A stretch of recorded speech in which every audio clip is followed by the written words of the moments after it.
never had a shook heart. Took part of shit that was made for the gangsters. Who still fuck up the shit I'm made out of anchors. Trying to get it now so I can lay it out the bankers. The cash add up, some niggas was stabbed up. The crack was bagged up, now niggas is mad what? The storm is brewing, and you can hear the sound. A bunch of guns going off, you can hear the rounds. But I still pray to God that I make it to be large. Still going hard, just ask King Shamar, Dwayne The Rock, the boy T-Roy. We keep it B-boy if we in the game or not. My heart beating now.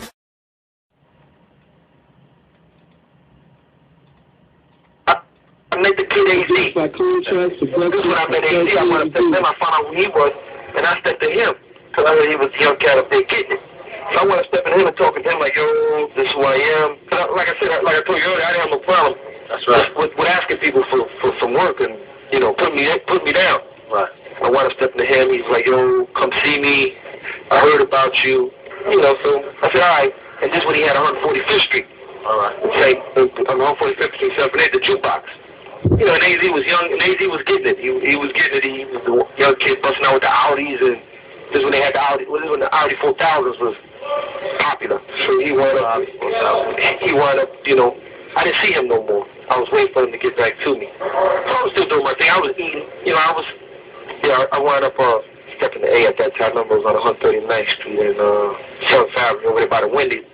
We used to have the games on Lennox Avenue. So I went there, I asked him this and that, and I knew what he was into. And I told him, I said, yo, I'm on the east side, because I started hustling around my mother's way again, too. So I said, yo, I'm on the east side. Can you give me some bottles? You know, because I believe he was into the bottles for $10 and all that. I said, yo, can you give me some bottles? All right. This was the powder thing. Crack. This was the powder thing. So he was kind of reluctant at first. He didn't really, but he told me to get back with him. So, you know, you tell me that, I'm going to get back with you. So I got back with him. One thing led to another.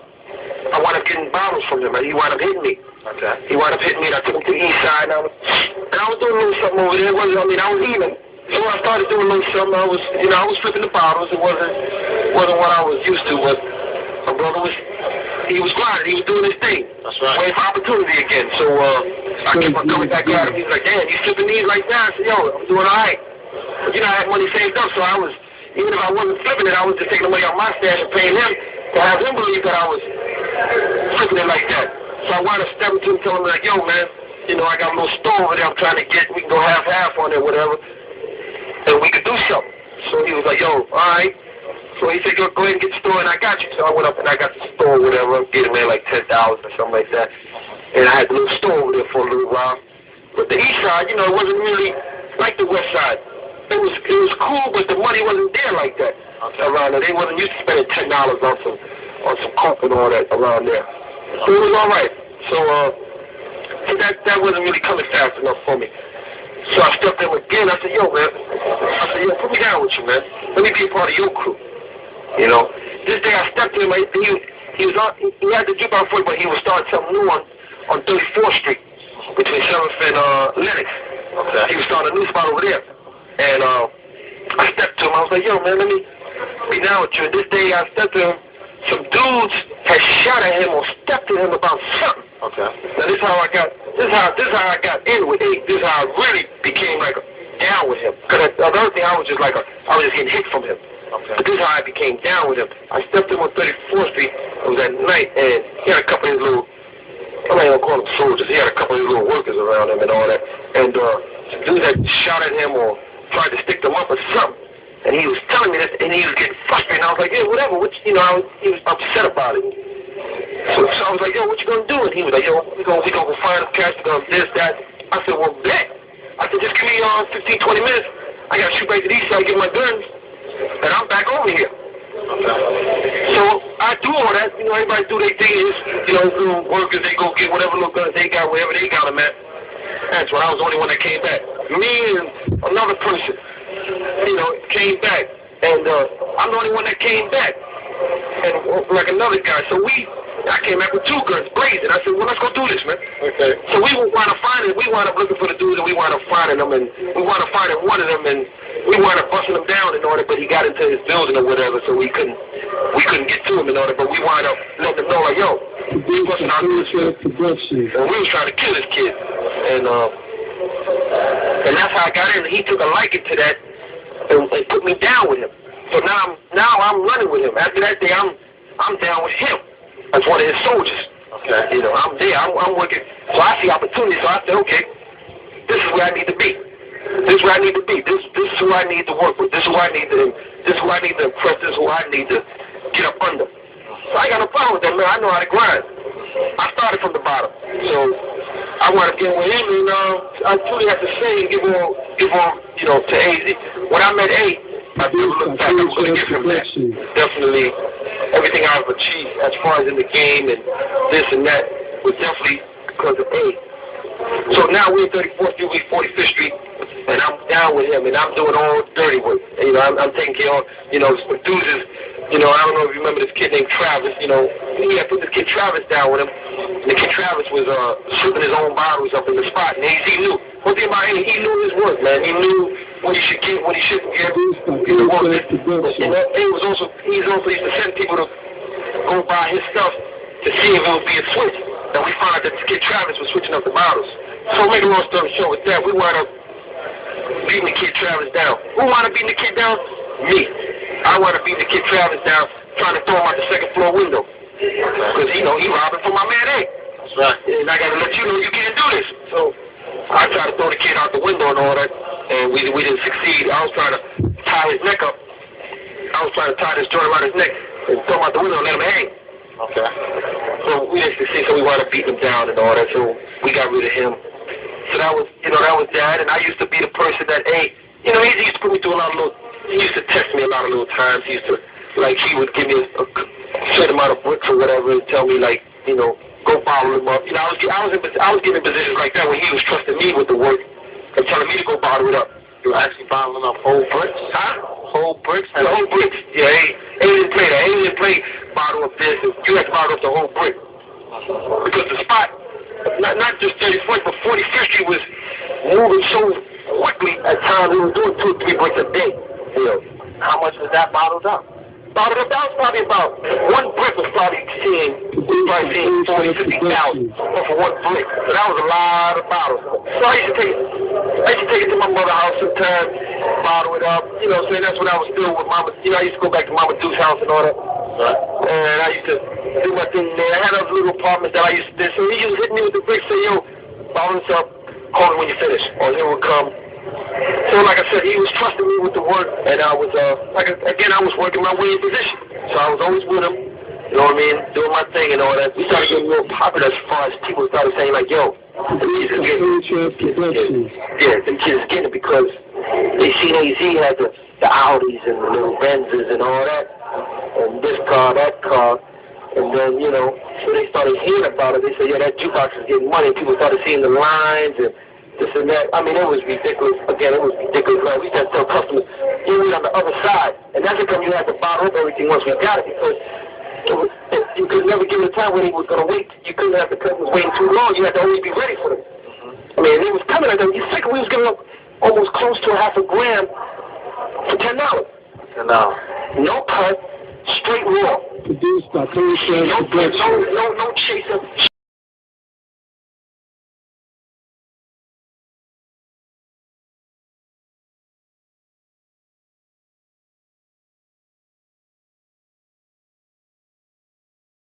Produced by Contrast no Productions. No chaser, straight off the brick into the bottle.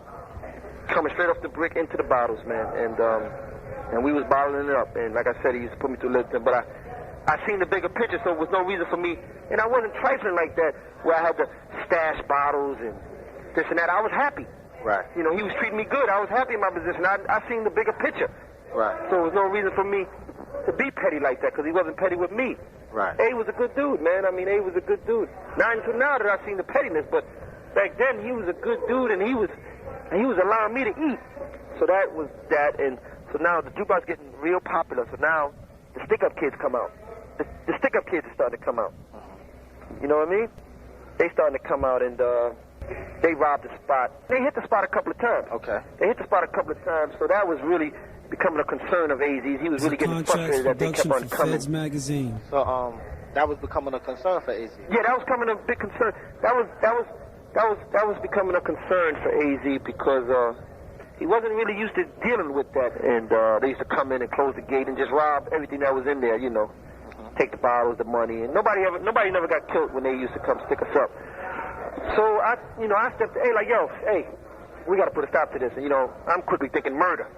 Okay. We got to put the murder game down. So we wind up finding out who's setting it up. So we wind up snatching one kid up and throwing him in a van. Okay. And making him tell us who the other stick-up kids were. Okay. So he wound up doing that, and we didn't kill him that day. We didn't kill him that day, and I was basically in charge of this mission. All right. Because I was putting it down like that. So I wound up recruiting two dudes. I wound up recruiting two other dudes, and produced we by took care of the Contrast situation. Productions. Okay. We the ones who were sticking up, the ones who we caught up to, they got it. The ones who we didn't, they either in jail or they never came back again once they seen that their friends was falling. All right, I got you. Yeah, once they said that their friends was falling, and locations that the bodies was, a couple of bodies fell on like 145th Street and 8th Avenue. You got charged with a few bodies over there? Oh, well, we get to that. Okay. Yeah, we get to that. So we took care of it, and the stick up thing stopped. Okay. After that, of course, the stick up kids, they stopped coming, and but AZ was really concerned because it was like getting out of hand. He kind of felt it was getting out of hand, and he felt that, you know, just not worth it to me no more. And so that's when he started to really put more focus on 34th Street. Okay. You understand? Mm-hmm. So where'd you take it from there? Okay, so he started to put more focus on 34th Street. So now he has to make a decision, like, who is he going to leave? Because 45th Street is still getting money. Mm-hmm. It's not as much as when he first started, but it's still good money.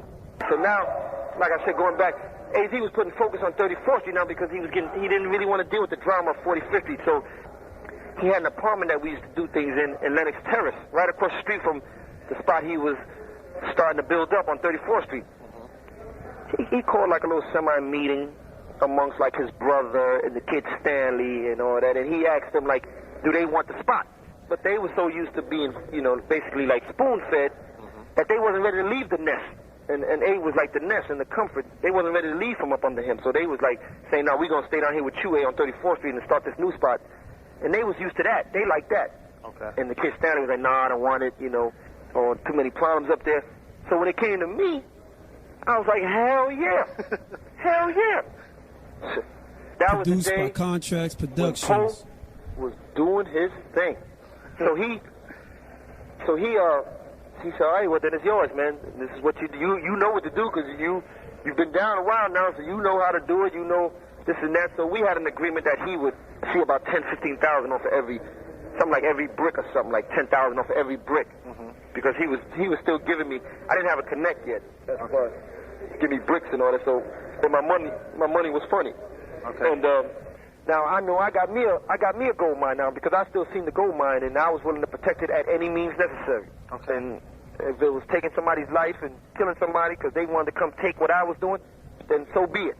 Okay. So I knew I wasn't gonna really be up at the spot like that because I thought I was past that hanging. So what I did was I got with some kids from the area up there. A kid named was Jay. He was pretty known up around that area, so I knew.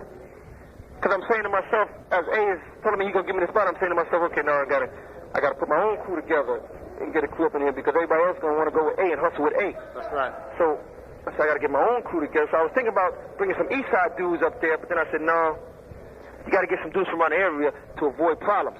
So the kid Kato introduced me to the kid Jay, so I met the kid Jay, and I was like, yo, this is what's happening. I got 45th, I got the jukebox. I'll put you down, and whoever else you put under you, that's on you. You know what I mean? That's your crew. Okay. But I'm just dealing with him.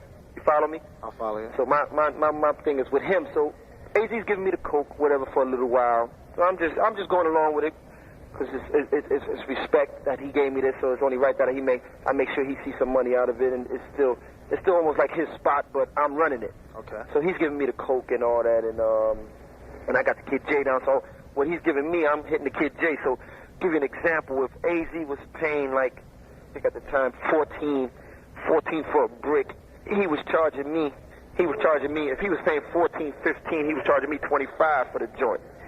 I was giving it to the kid for 35. Because it's my spot. To him, it's my spot. I'm paying for the bottles. I'm paying for every loss. I'm paying for the coke and all that.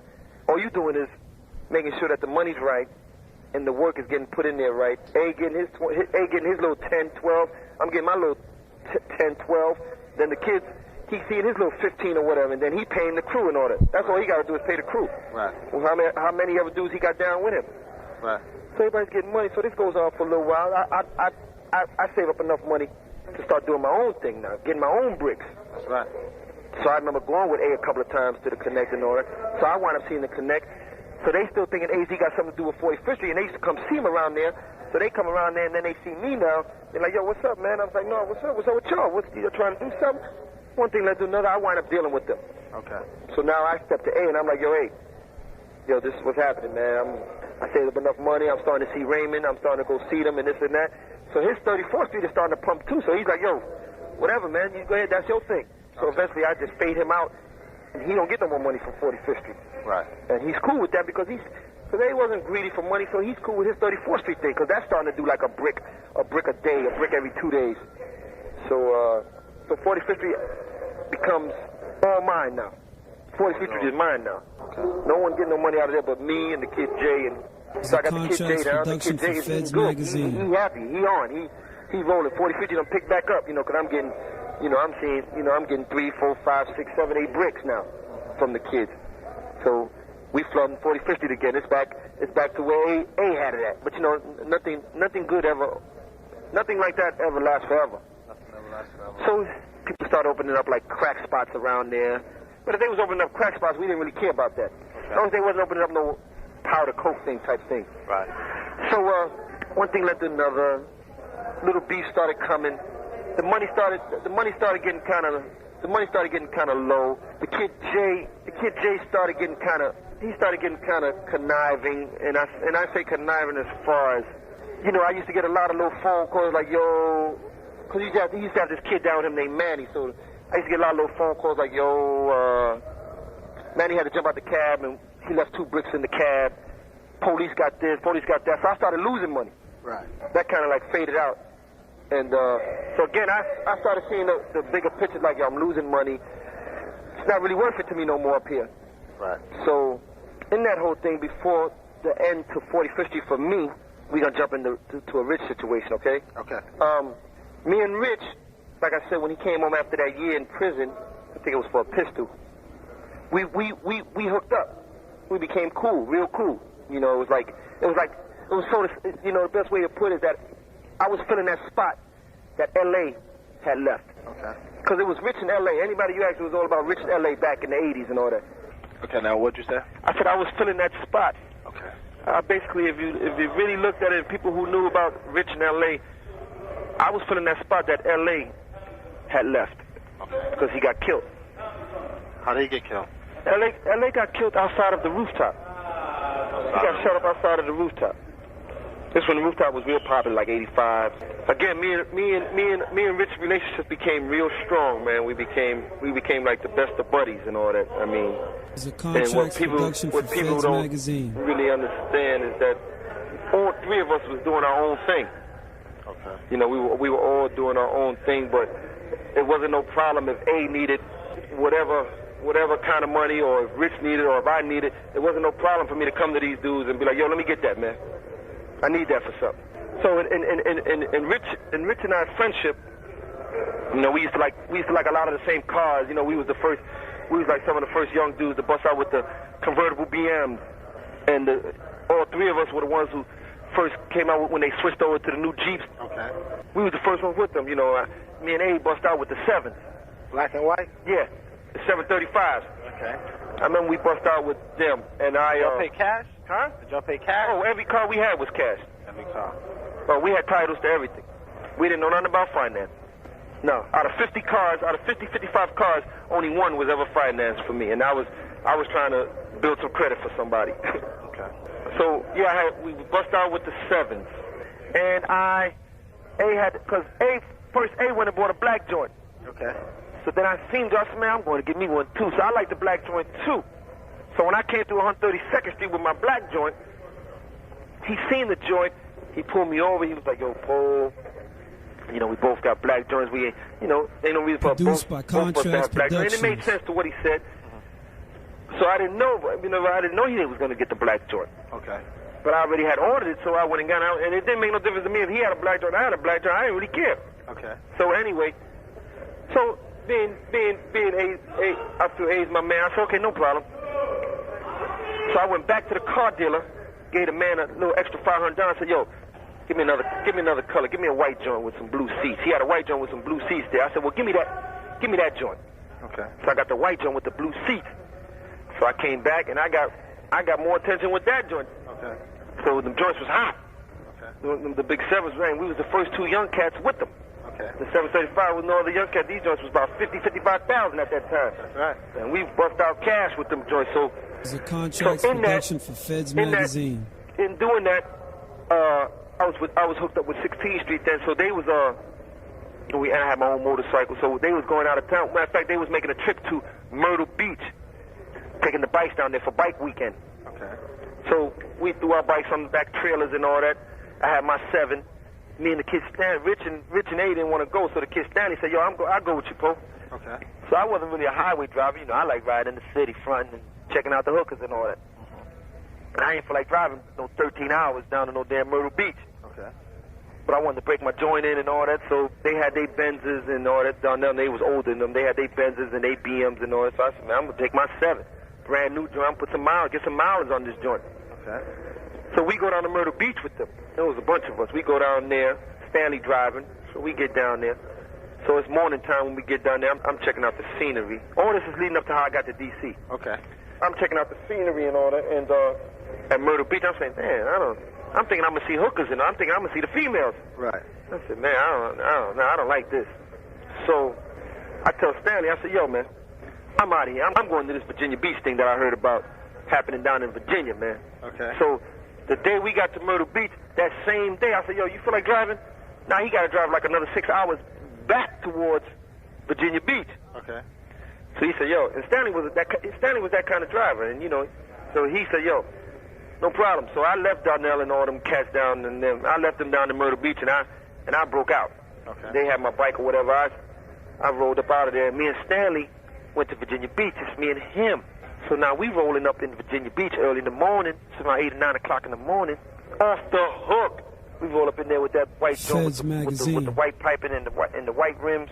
So we roll up in the town with that joint.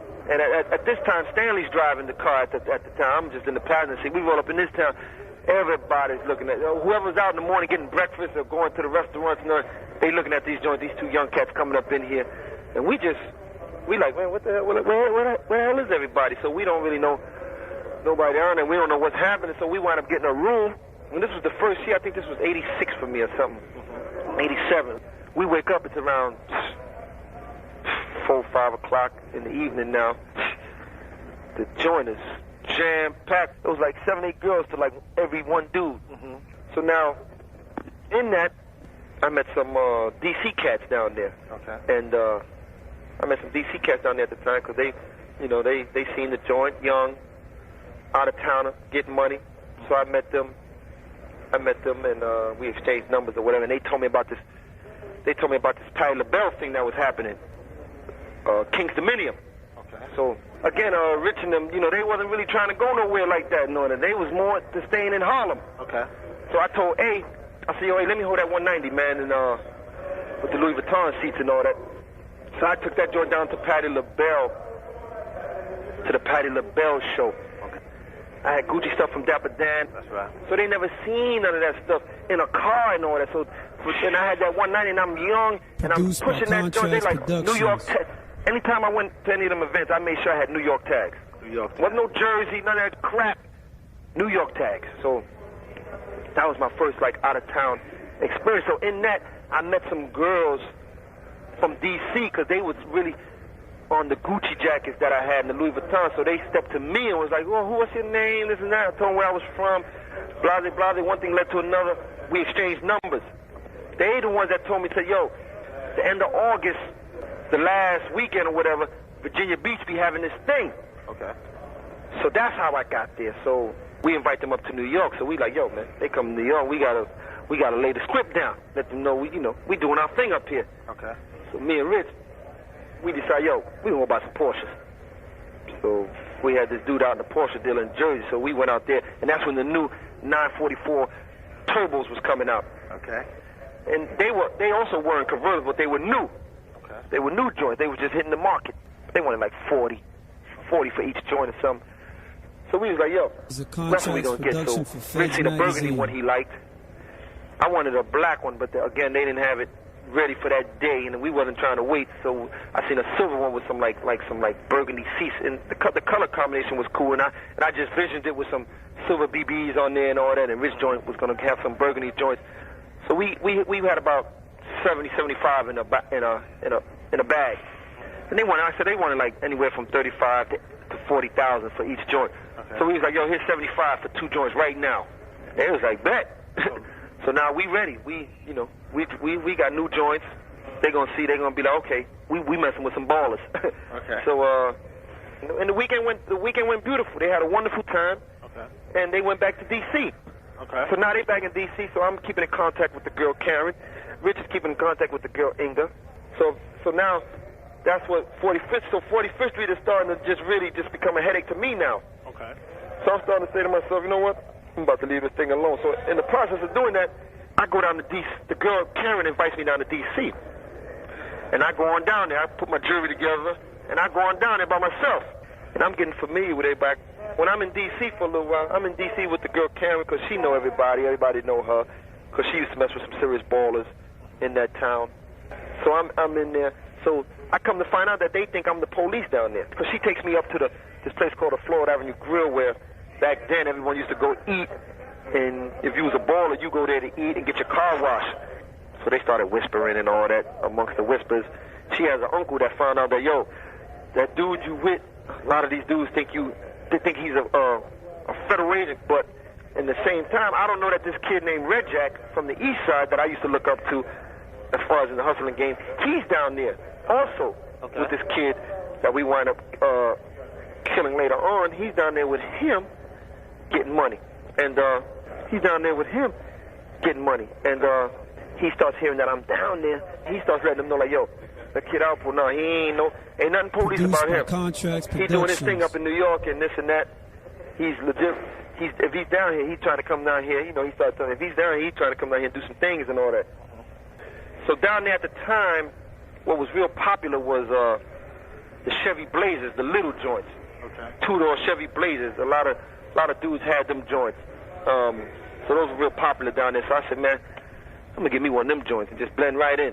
So now I got me a new truck. So they really looking like, yo, he was just down here with a Porsche. That's in the shop. Now he got a truck. Right. So again, my name is getting popular, and I meet this kid named Fat Rodney. Me and him became real cool. He got killed later on, but me and him became real cool. So I wound up hooking up with this kid named Cliff Cobbs. Okay. He come from a real known neighborhood in D.C. Okay. And a lot of people respected him and his brother Roy, and that whole little crew. It was a whole little crew of them. Because D.C., they quick for their guns, man. Okay. They kill you in a minute, especially if they know you're from out of town. So I wound up staying with the girl Karen and her family, and I wound up just giving 45th Street to the kid Jay. Now my thing is out of town, and I'm a wholesaler. Okay. So I wound up getting a couple of $100,000 out of my stash. I didn't deal no more with blocks and things of that nature. I wound up just going down there being a wholesaler. Okay. And again, I was seeing anywhere. At first, I was seeing like maybe $6,000 off of every brick. Then, you know, as prices and other people start coming into the town and all that, I wound up seeing maybe $4. And then it got to a point I was seeing anywhere from the lowest it got was anywhere from $2,500 to $3,000. Okay. Off a brick, and that was good for me because sometimes I would go to D.C. with 30 bricks and sell them all in one day. Whew. Yeah, because I had good customers. I had anywhere from 10 to 15 good customers because I was giving it to them at a good price. Because if D.C. was letting them go, if someone had them in D.C. for 21, 22, I was letting them go for 18. Okay. So in all of that, I wound up meeting some other cats. This young cat by the name of Pop, and this other cat's name, and the process of putting coke in that town, I wound up meeting some cats named Kirkbone. Okay. This fat kid named Kirkbone. Rafe, the kid Rafe, he was a well-known He was like one of the biggest cats coming up out of D.C. Okay. He doing life now in prison, but I wound up meeting him, and when he went to jail, that's when I really, basically almost like really took over the town. So I wind up, so things started getting kind of crazy for me. I was into, like my little man Pop, I was introduced to him by some other cats, and he was a young, wild 15-year-old kid coming out Southeast that was killing anything moving. And he just wanted to be up under somebody that was going to look out for him. Okay. So I wound up taking him up under my wing and looking out for him, and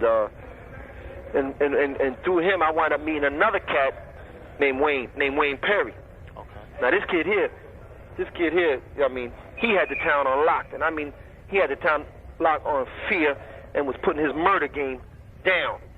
You hear me? Anyone who mentioned his name knew, when they mentioned his name, they mentioned murder in the same sentence, because he was about his work. And didn't have no problem with talking about it and telling everybody, and didn't care. And if you tried to go testify or tell on him, he was getting you. So the young kid Pop wound up coming to me saying, "Yo, my man is in jail, this and that." So his bail was like something. I think I had to pay like 10%, which was like $10,000. Okay. I wound up giving up the whole $10,000 because I seen the bigger picture. Right. I said, if I get this kid out and the reputation that he has, then all that'll come on my side. Right. So I wound up giving up the whole 10, and it was a 10 well worth it. So I wound up getting him out. I didn't really step to him as soon as I got him out. I just let it be known through my little man. We wound up 15-year-old man know him? Because my little man had an uncle that knew him. Okay. So my little man had the reputation of being wild and about his business. So his uncle was wild too, my little man's uncle. And him and the kid Wayne knew each other. Okay. So, and then Wayne, that's how he met him, and Wayne knew what my little man was about. So, killers respect killers and all that type of thing. So we wound up hooking up, and we became real tight, me and the kid Wayne. And, I got a lot of negative feedback. A lot of people were like, "Yo, we ain't really trying to mess with you like that because you got the kid Wayne running with you." Because a lot of dudes was scared of this dude. It was little things going around like, "Yo, if you go get coke from the kid Poe, after you get the coke, he puts the kid Wayne in them on you." So a lot of dudes were scared, but they was just doing that because they were scared of him, and they was really upset to see him out of jail.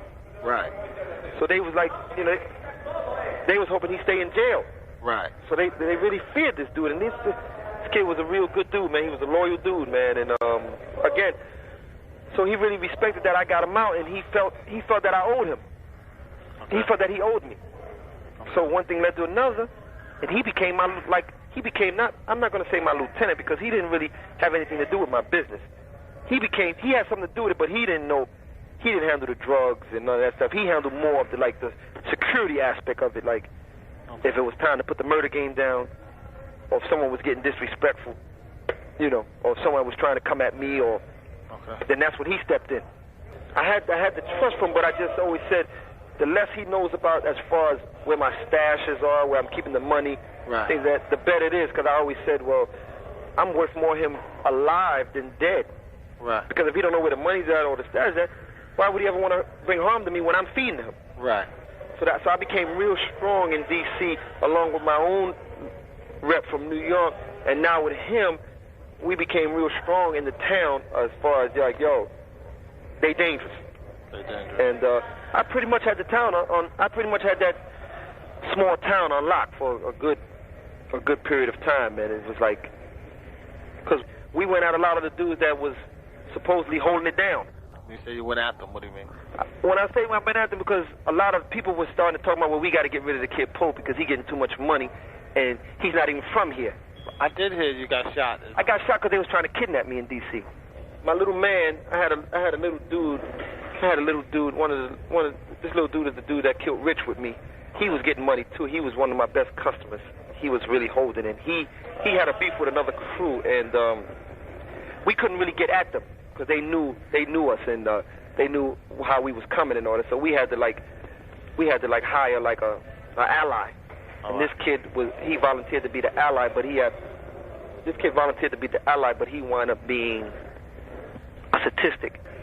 The day I was supposed to meet him up at this car wash, because I had bought these cars and I had these guns for him. The day I was supposed to meet him up at this car wash, he had other plans. They was going to try to kidnap me. Okay. So we would just leave it at that. They was going to try to kidnap me, and I wound up getting hit that day. You wound up getting hit? Yeah, I wound up getting hit in my ribs. The only thing that saved me, like I said, the only thing that saved me that day, because I was going to get this girl, the only thing that saved me that day was that as I'm talking to this dude, he looks over my shoulder. And when he looked over my shoulder, I followed his eyes. And when I followed his eyes, I seen about 4 dudes coming to try to grab me. Okay. And I start running. Next thing I know, I feel bullets and all that coming past my head and hitting off the wall and all that. And one caught me in the ribs. That's when you figured, hey, put Wayne Perry in effect. Yeah, that's when I figured, because he was already there, but then I just said, okay, now it's really just time to just bring him closer. Okay. And because, like I said, he knew everybody. Everyone that was about that conniving, trifling, killing people for this and that. Like, what was the downfall? The downfall for that whole thing is like, again, it was a domino effect. The whole thing was, you know, Richard's family, which is Peanut, okay, Nathaniel Watkins, okay, he told on me. Him and his girl told on me, and they told on me because Peanut one time needed like 125 grams for like a good customer that he had, and he couldn't wait. okay. So Richard called me and said, yo, Paul, do me a favor, man. Nut's gonna come see you, and take care of him, and I'll take care of you when you come to New York. Okay. So I did that for Rich. I did that for Rich. I took care. So I called, and we wind up hooking up, and his cousin comes to D.C. to get that. Okay. Several months later, his little organization down there get busted. So they wind up getting like crazy time. And now, after this, Richard is dead. And the only thing I ever did with his cousin was that 125 grams. You follow me? I follow you. They wind up telling the feds that I was their supplier, that I done shipped over 500 keys to Virginia for them, that I was the man, that I was their connect. Because Rich is dead now, so now they got to come up with a better story. So they wind up putting everything on me, and I wind up getting a complaint against me and a federal warrant put on me. So now I'm on the run for the next 2-3 years from that case down there. But you were still able to be in D.C.? Yeah. On the run? On the run. Man, let me tell you something. I was, where my man Wayne was located at in Southwest, so he was in Southwest, I was 2 blocks away from the federal building when they was looking for me. You just stayed in the house? Huh? You just stayed in the house? No, I wasn't in the house. I was on the block outside. On the block outside? 2 blocks away from the federal building. They didn't know where I was at. Now, why did you kill Richard?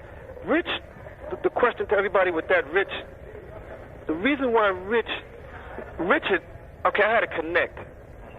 I had a young Dominican connect off of Broadway.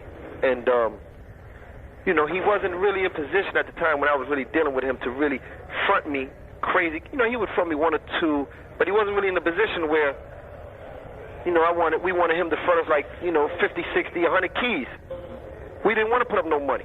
We want you to front us, and we'll pay you when we, you know, get the drugs. Or if we got 100 from you, we'll put up some of the money and we'll pay you the rest. You know what I mean? Right. Well, we don't have to go in the stash for our money. So my connect wasn't in position at the time like that, and Richard was dealing with his connect that he met when he did that year in prison. He met a connect when he did that year in the Bronx house.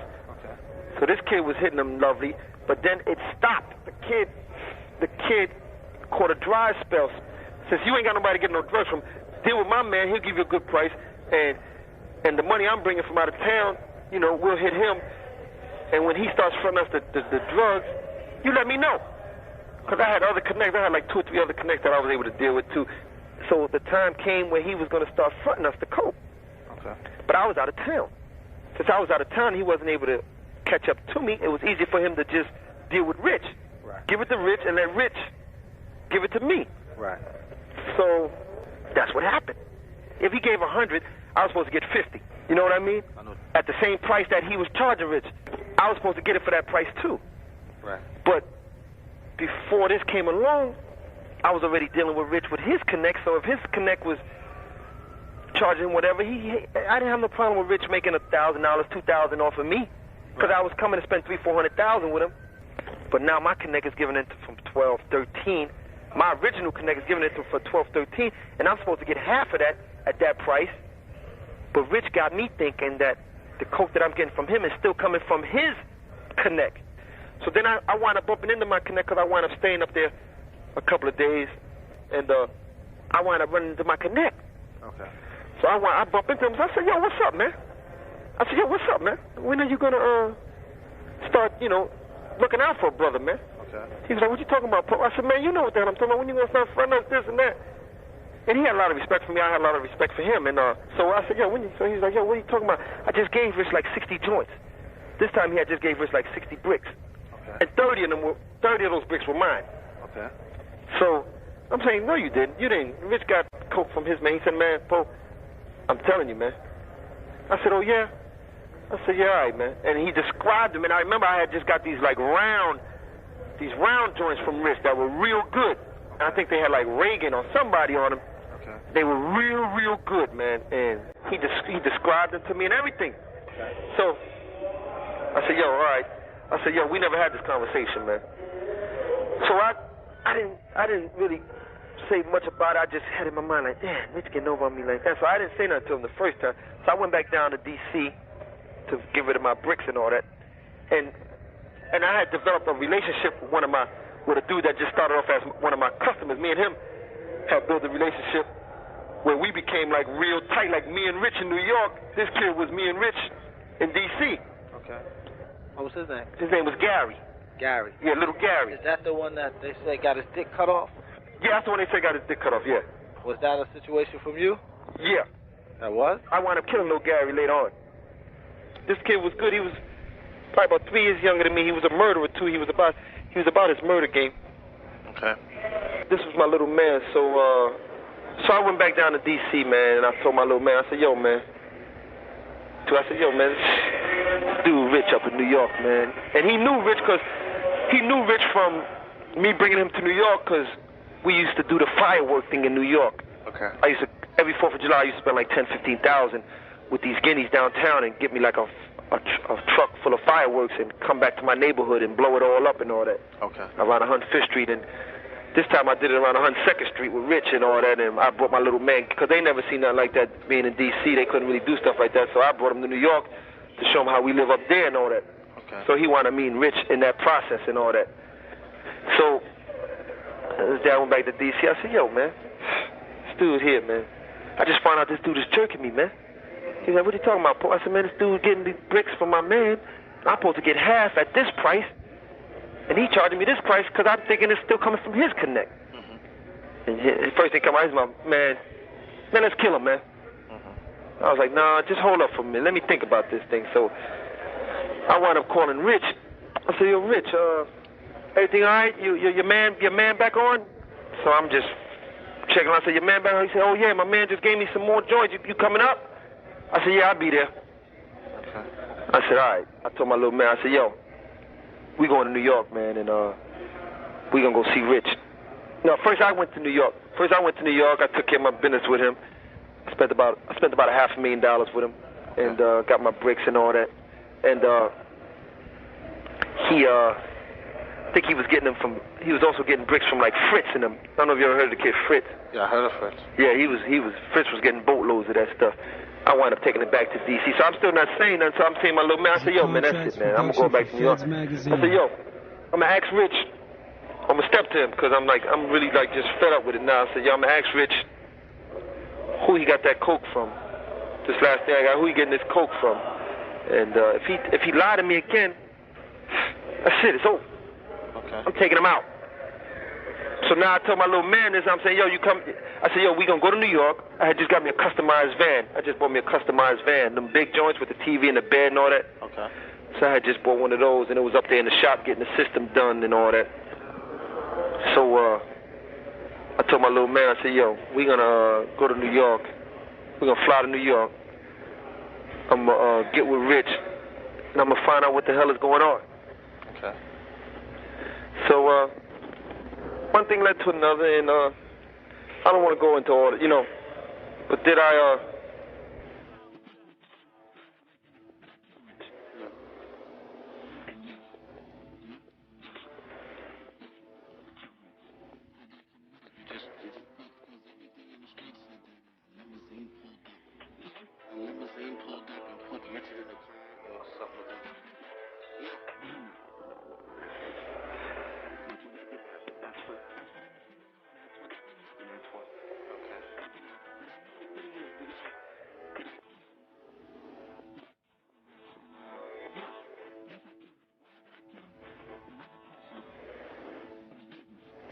I'm gonna tell you this, because Rich, like I told you, like the story I threw with the connect and all that. Rich, he was lying to me about something that there was no reason to lie to me about, and in my mind, it just told me that if this little bit of money can come between what I thought was a wonderful relationship and a friendship, then no telling what you might sell me down the line for. And I gave him the opportunity to tell me the truth, not once but twice. So when I already came with the plan with my little man, and like, yo, if he lied to me, we just gonna do what we need to do. Then that's what happened. Did I kill the little brother? No, I didn't. That was, you know who that was, right? Right. You know who that was? Right. They said it was Preacher. No, they didn't. That's who it was. They got right. Not just Preacher, but Richard's uncle Alpo. Right. They did that. And what made it seem like I had something to do with it is because where I left Richard, the boy's body was found almost in that same whole City Island area. Now, they said you carried the body all the way from Harlem to City Island? Yeah. You wasn't afraid? No, I mean, once that first murder, once you take care of that first murder in your life, you know, it's like really, and not that this is a good thing that I'm saying, but you know, once you do it once, it's like everything else is. No, I wasn't afraid. No, the answer is that no, I wasn't afraid. I mean, I was doing what I had to do, Antoine. Okay. Definitely got killed in that area, and his body was definitely taken up to around City Island. Okay. He got hit twice. It was just he felt something, man, because I'll tell you this, his hand was on the doorknob. I had to pry his hand from the doorknob because it locked on the doorknob.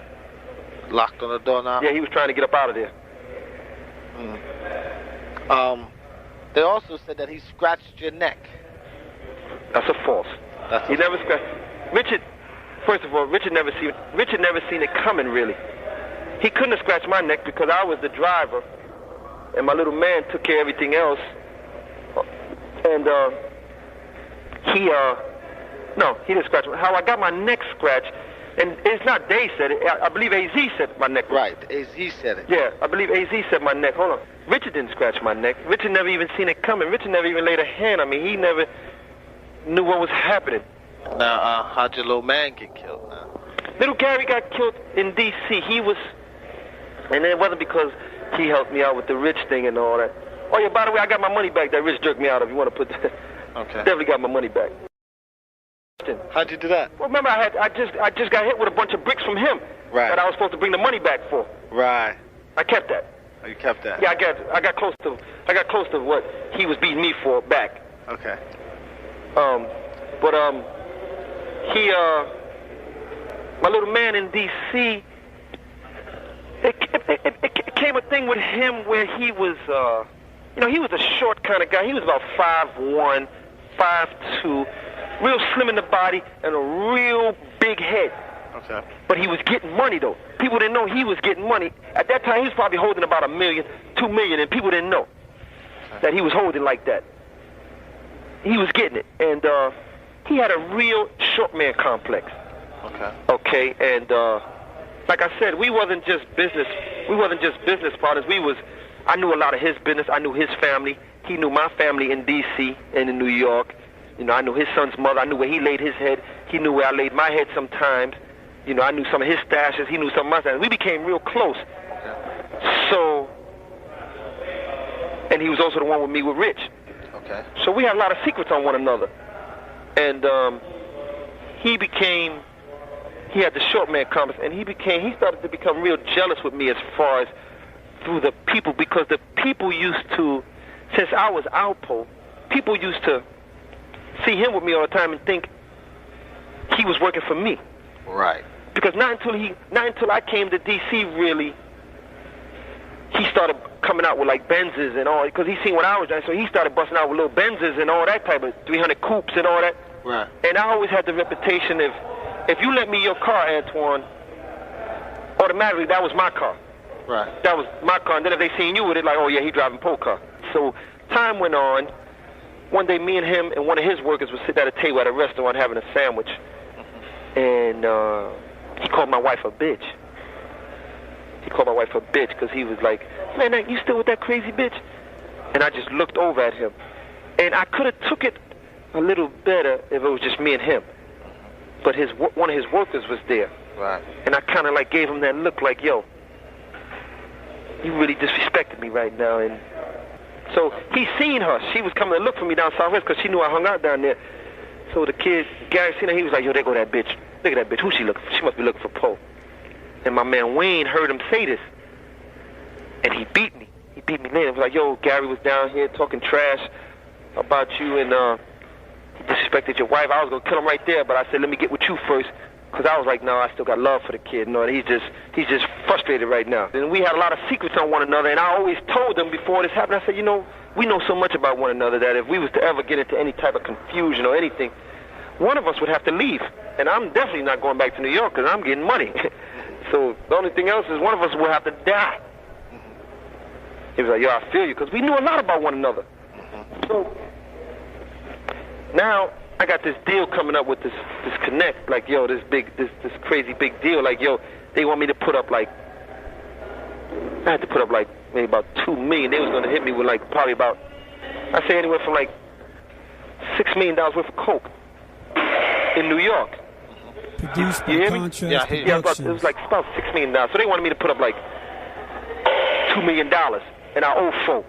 Okay. Right? So I had like 1.5. I put up like 1.5, and I was just telling my little man for him to just put up a $500,000. Okay. I was able to put up I could have put up the whole $2 million at that time. Okay. This would have just set us on the map for, and it was at like 11,000 a key, 10,000 a key. I could have came to DC and got 19,000 to the dudes who I didn't really like, and the dudes who I was real cool with, I could have got 17. You know, that was like $6,000, $8,000 profit. So before this goes about, his anger is really building up with me and all that. He's not really feeling me like that anymore. And we really had stopped hanging out, but I didn't really pay no attention to it. I'm saying I still got love for this kid and all that. So he tells somebody down in Lawton Prison about this deal. He told somebody that he was cool with down there. Only thing he didn't know that the same person that he's telling, they know my man, Wayne. My man Wayne, he get to me and say, yo, you about to put a deal together in New York for this, that, and gonna put gas. I said, what the hell? I said, how you know? He said, well, man, my man called me down from Lawton. He said, Gary told him that, yo, that you want to put this deal together and it ain't gonna go, he gonna wind up doing you in the process. Just how much anger he built up for me. So I said, oh, yeah. So my man was like, yo, let's go. I said, no, we got to do this right now. Can't just be running up on Gary in broad daylight. That's gonna come back to us. So we got to do this right, and we got to get him when nobody know. So my little man Gary, he had a little beef with somebody, and they just like maybe like a month earlier, they tried to kill him. And so he beats me one night and said, yo, kid, one of the kids' name was Jawbreaker out of D.C., the kid named Jawbreaker. He said, yo, I know where Jawbreaker them at. This is Gary talking to us on the phone. Like, yo, I know where the kid Jawbreaker them at. They had such and such, such and such. I said, oh, yeah. So I'm talking to him on the phone. I said, who you with? He said, yo, I'm by myself. I said, you got something? He said, yeah, I got 2 pistols with me now. I said, all right. I was with my man Wayne and like 2 other dudes that were under my man Wayne. So that was our perfect opportunity. My man Wayne was like, yo, Produced this is by it. Make it Contrast happen. Productions. So we jump in this kid's MPV van, because we used to like using MPV van because they had the little side compartments. We could throw the pistols in there if the police pull us over. Okay. Real quick. So we jump in the MPV van. So I'm driving because since I was like the best driver. So we go meet the kid Gary, because this is a perfect opportunity. Don't nobody know he's with us now. And when he come up missing, we can always be like, man, I knew how to deny it quick. Okay. So we go get him. Boom. So we go get him. He gets into the MPV van. He parks his car, whatever. He parks his truck. He had the truck at the time. He parks his truck. I met him on, Florida Avenue. I go meet him on Florida Avenue by a Wendy's, I think it was. Okay.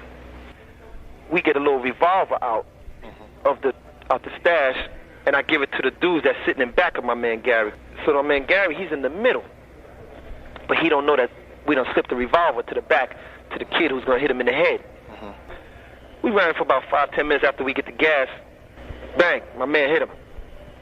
I give the signal through the rearview mirror. my man hit him with the revolver, 2 in the head. All you hear is, ugh, once he hit him, because the kid Gary was getting kind of sleepy, because we was about to be like, yo, we ain't going to catch these dudes. So, you know, Gary was getting kind of sleepy, so he's like dozed off for a minute. So he never even seen it or felt it coming. So the kid hit him with the revolver, bow, bow, you know, so the bullets don't go nowhere, because in the revolver, they don't pop out. Okay. So he hit him in the head twice. Down. Gary, he winds up shitting on himself. Okay. From his muscles relaxing. Okay. So, you know, he's stinking up the car and all that. So that's how the thing came about, that his dick was chopped off. So we had to find some woods. So I had to find somewhere to dump him at. So we wound up taking him in this park over on 16th Street in Northwest. Okay. I don't know if it's Potomac Park. I think it's called Potomac Park or something. So we wound up taking him over there. And I said, yo, man, we're going to leave him in the woods. So I said, yo. So we pull over in this real dark. I said, yo, take off his clothes, man, so they won't spot him through the clothes and all that. Take off his clothes and leave him naked in the woods. So we do that, and we dragging him through the woods naked. So he gets a couple of scratches on his body and his face and on his penis, because we taking him through the bush. We dragging him. Okay. So that's how it came about that they thought we chopped off his dick and all that. And I thought where we left him at was real cool, but we wound up leaving him next to some type of telephone box or something. And the next day, just so happened that the telephone people was coming out to fix this box. And that's how they found him the next day. Didn't they say something about Demencio with your wife? Huh? Demencio. Demencio was a situation where he really disrespected himself and he disrespected other people, and that's why that happened to him. Okay. Yeah. He thought he was tougher than what he really was. But I ain't play with them Brooklyn dudes. You ain't play with them? Nah. I ain't. They were cool. I had some cool ones that came up out of Brooklyn, but I just always remembered as a kid how Brooklyn used to like to rob you and all that. Right. How they was always known for robbing you. So that kind of like stuck with me in my time. But I met some cool getting money dudes out of Brooklyn, without a doubt. Okay. Who hit him? My man that was down with Wayne Perry? Not Wayne, but the kids that was up on the Wayne. Wayne, too many people knew him as far as right there, so we got one of his little soldiers to hit him. But I was shaking his hand. I told him, I said, when you see me shaking his hand, I nod my head. You hit him right. You never feared that one of the bullets would slip off and maybe hit you? No, I didn't care about that. I was shaking his hand. It was enough because they walked right up on him. I mean, it wasn't no like from a distance. As I was shaking his hand, they walked right on him and put the gun right to his forehead and blasted him. That was in the daytime? Yeah, daytime. Broad day, after a basketball game. I just got finished playing basketball in a basketball tournament. So now, did that put the police right on you? Well, they were already on me, so that just like let them know. Because later on, when they finally arrested me, they was like, "Man, you was killing off everybody." So that just gave them. They was already looking for me, so that was just something else that they put in their book, like another one. Didn't y'all kill someone else that was from your crew? His name was Andre. Right. Whatever happened to him? Yeah, we killed him. Yeah, we killed Andre. And this guy was spending a lot of money, man. Killed him for 2 reasons, actually. One is he was messing with my man Gary's girl. Okay. And we told him to leave her alone. Okay. That was the main reason, because he was messing with my man Gary's girl. We found out about it. So being that he was dealing with me, I kind of like was able to talk to my man Gary and tell Gary like, yo, check this out. Dude is spending money with me. Just chill out. We're not gonna do nothing to him. So I went. He's spending good money? Huh? He's spending good money? Man, the man was spending about $400,000 every month with me. Whew. About $400,000 every month. At least that. He found out that I was messing with his girl. You know, he came to kind of like put it together and found out, but he never said nothing. Now, he met my man's girl somewhere, somehow, and he booked her, and they was doing their thing. And the girl Caprice was kind of like, she was starting to get real unhappy with my man Gary, because he really had her on lockdown, kept her in the house with the baby and all that. She couldn't really do nothing and all that. We had bought her a convertible BM and all that, but she couldn't really drive it. When she drove it, she had to be certain places. So he really had her on lock and had her scared. So this kid Andre met her, whatever, and, you know, I guess, so we found out about it. My man Gary found out about it, and he called me. This when we was tight like that. He called me, he was like, yo, Paul, I need to talk to you. I said, all right. So I met him or whatever. He was like, yo, this nigga Tank messing with my girl. This and that, man. I'm going to step to him. He know that's my people and all that. I said, hold up, Gary, let me. And my man Gary was like, yo, that's it. He was ready to just take him out. So because he knew that was Gary's baby mother, and you didn't do that. Right. So, and you know, I'm boning Andre's girl, so I'm like, oh man. So let me go talk to him first. And again, the kid Andre never said nothing to me. He knew I was Bone Gang. He never said nothing to me. So, and he wasn't no tough guy. And he didn't, he was about getting $1. So, I went to go talk. I said, yo, Andre, check this out. Me and you doing business. Money's good. This and that. But yo, you got to stop boning Gary's girl, man. You got to stop messing with her, man, because he knows he's upset, and he giving fair warning. I mean, he's letting this one go, because he don't believe y'all had sex or whatever, and I don't even want to know. But whatever you're doing with her, let it go, man. No, it ain't worth it, man.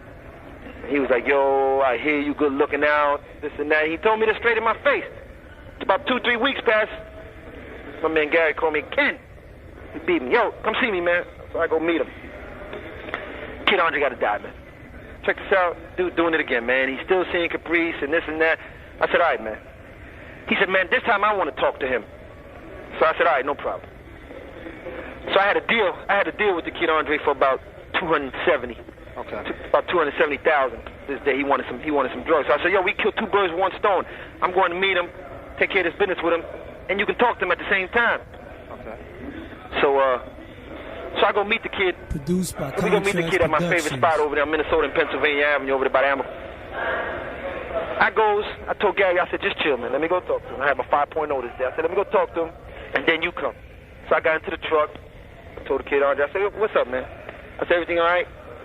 He said, yeah. I said, well, what's going on, man? You bad? He said, nah, this and that. So my man Gary, here come my man Gary.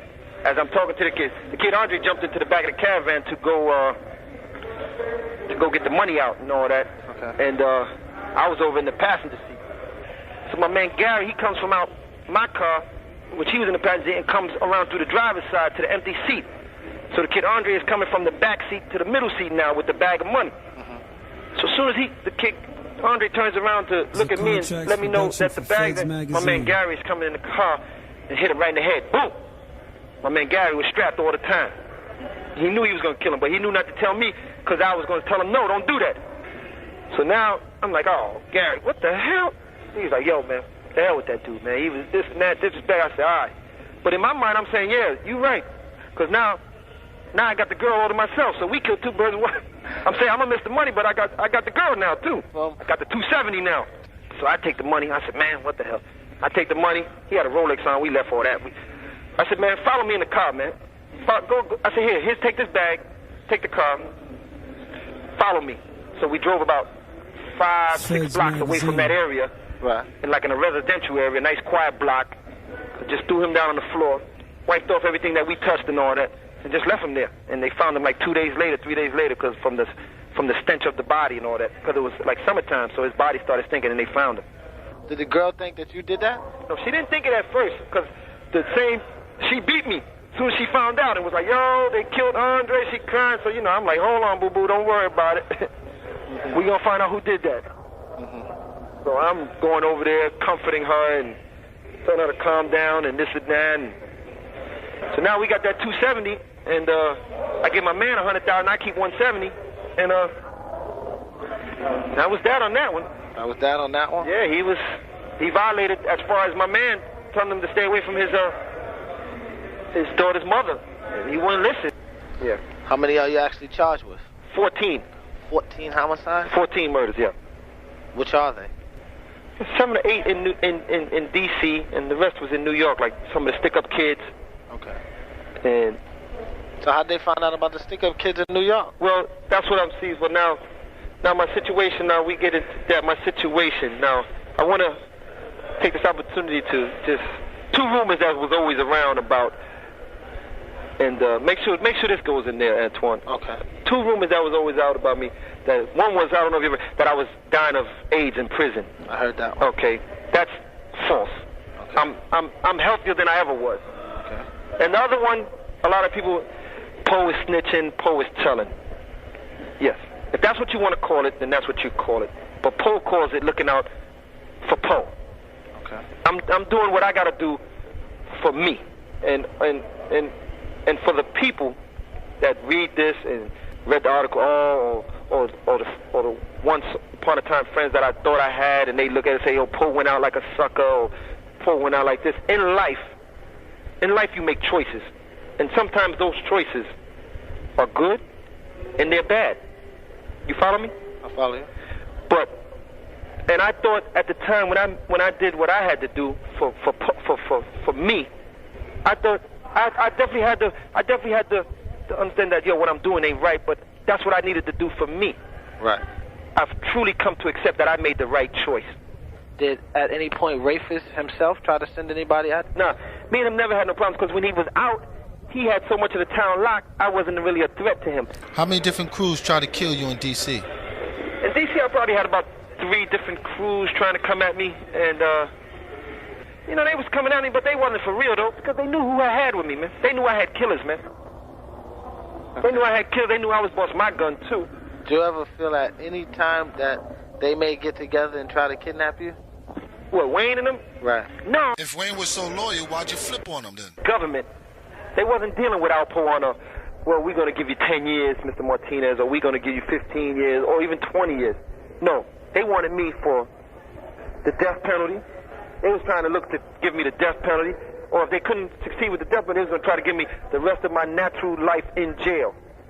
Because we had murders. We had 2 murders. We had murders 2 blocks away from the White House. What was that about?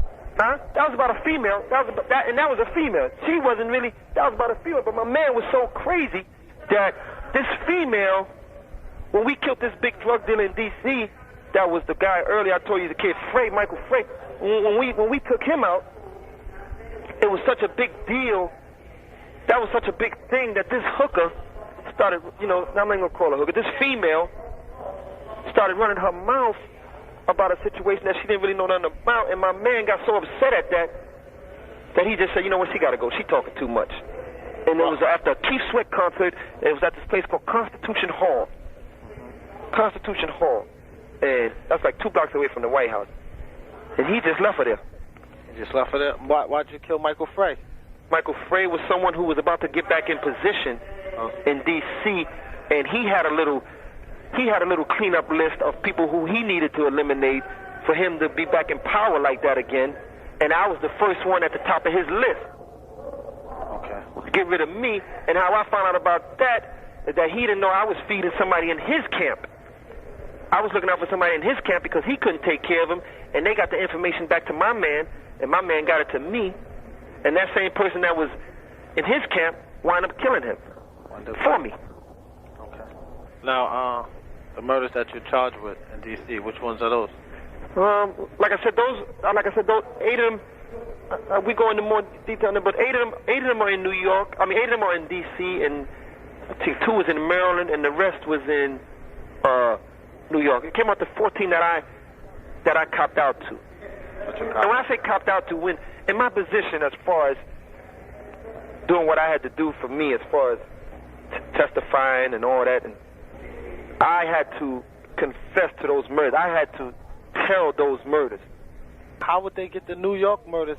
Well, because that's all one. New York comes to D.C. and they give the investigation. When the feds are investigating you, they investigating everything. But how would they know all of that? From me.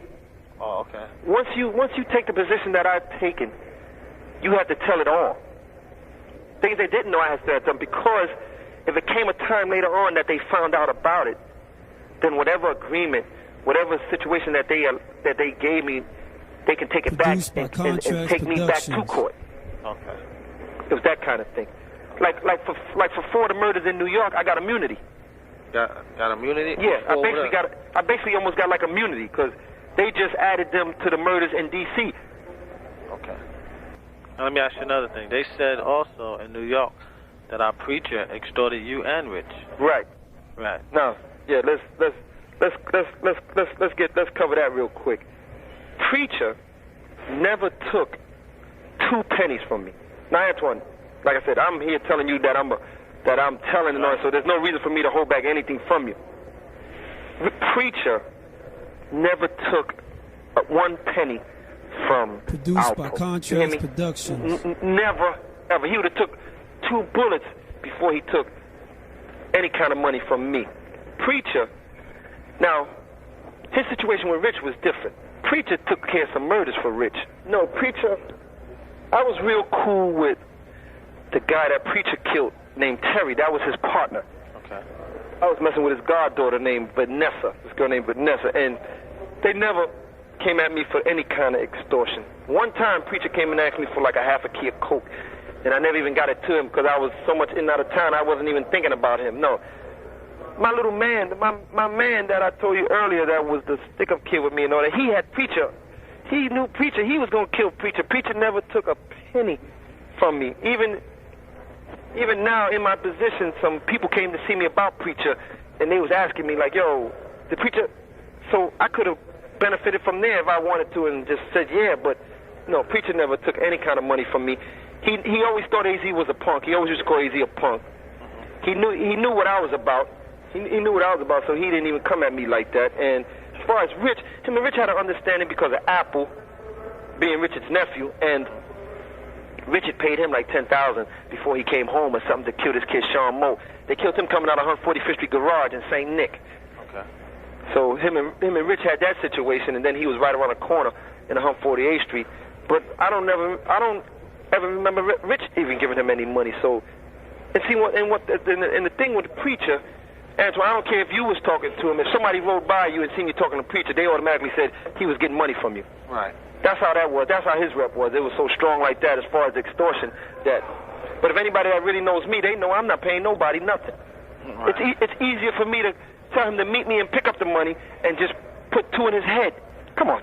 I could have brought, that was the case, I could have brought my man Wayne from D.C. If I didn't even want to, I could have brought him from D.C. They don't know Wayne. Wayne would have walked right up on him, hit him 3 times, and then piss on him. They ain't caring about no damn Preacher. He respected me the same way I respected him. What was it like where did the feds catch you at? They caught me in D.C. In D.C.? Yeah. They said it was on Pennsylvania Avenue? Or Yeah. Minnesota? Pennsylvania? Pennsylvania Avenue, yeah. No, Pennsylvania, Minnesota, yeah. Minnesota and Pennsylvania, yeah. What was that experience like? That experience, that was a scary experience for me because, this the feds. I know once they came, I knew it was over. They was lamping outside this apartment. They was lamping outside this house I used to be at a lot. This dude used to cook. He was a faggot. Mm-hmm. And his name was Manny. Manny was a good guy. He was a homo though. He was gay. Okay. Everyone knew him in D.C. And the guy Frey that I talked about that we killed, mm-hmm. his girlfriend, her name was the same girl that Rich used to mess with. This was one of the girls that Rich used to mess with named Inga. Okay. She was messing with the kid Frey now. So now after he gets killed, later on down the line, the feds run up in her house. But they had heard he got killed, so they had heard that I may have killed him because I wanted to be with her. Oh. So they ran up in her spot. So when they ran up in her spot and told her that, she was like, oh yeah, he might have had something to do with it. Well, he don't be here. He be at Manny's house all the time. Right. So what they did was they started checking out Manny's spot. And they caught me coming there a couple of times, but they didn't move in at that point. They wanted to make sure that it was me. So this one night they was lamping outside the joint. I was waiting for her, and in the process that I was waiting for her, the kid Manny came outside, and we was sitting in his Cadillac because I was waiting for my wife to pull up, and this dude walked past the car. Black dude, it was around 2 in the morning, 3 in the morning. I was like, damn, what the hell? What the hell he doing walking by? So I'm strapped. So I get the 9. I was carrying like 2 9s with me, so I pulled them joints out. The kid man was like, what you gonna do? I said, no, I just don't trust this dude right here. So I got my 9s with me and all that, and so he disappears. My wife pulls up. She's driving a rental car, so I get in, because I had took all the cars back from her, so she couldn't get to none of the cars. Mm-hmm. I had took her BMs and all that. So I go on the passenger side of the rental, and I get in. I said, yo, go ahead, drive. I told Manny I'll see him later. I went up in the rental, talking to her. I told her to drive. So as she's driving, I see a great Thunderbird coming back of her. You make that turn. You make that left. So the light is green now. Now she's moving a little something. It goes to yellow. I said, okay, now speed up and make this left. So when she made the left, she almost turned in, like going the wrong way up the street. Okay. So I grabbed the steering wheel and jerked it back to the right lane, to where the traffic is going the right way. So right across the street, right across from the corner that we made the turn, there's a Amoco gas station on Pennsylvania and Minnesota. Okay. So they got a police car in there. They knew that I wouldn't pull over for no regular car. So what they did was they sent a police car at me. And in my mind, I wasn't driving. My wife was driving. So in my mind, I'm saying, okay, I got fake ID. I had about 10 different IDs. And my wife had her license, so I'm saying, well, you ain't really do nothing, so just pull over and we going to see what they going to say. You made a mistake, and we on our merry way. But the feds was behind them all the time. The feds had said, they told me later on that we knew we couldn't just pull you over in any old kind of car, so a regular police car you may pull over for. And when I stepped out, they jumped out the trees and out the restaurant, and all kind of cars came and this and that. But I tried to jump back in the car, and my wife tried to throw the car in drive, but she never got it in drive. She just got it down to neutral, and the car was just revving real high. And they snatched her out the door and pulled her through the window, and they threw me on the floor. And the feds and then one of the agents was like, "Give us that famous smile." And I just looked up at them and gave them a smile. They was like, "Yeah, that's him." Yeah, and and when I went to the federal building, they had a can of Alpo on their table. A can of Alpo? Yeah, they gave a can of Alpo to the federal agent who finally got me. The van that they had an old van sitting outside this faggot's house.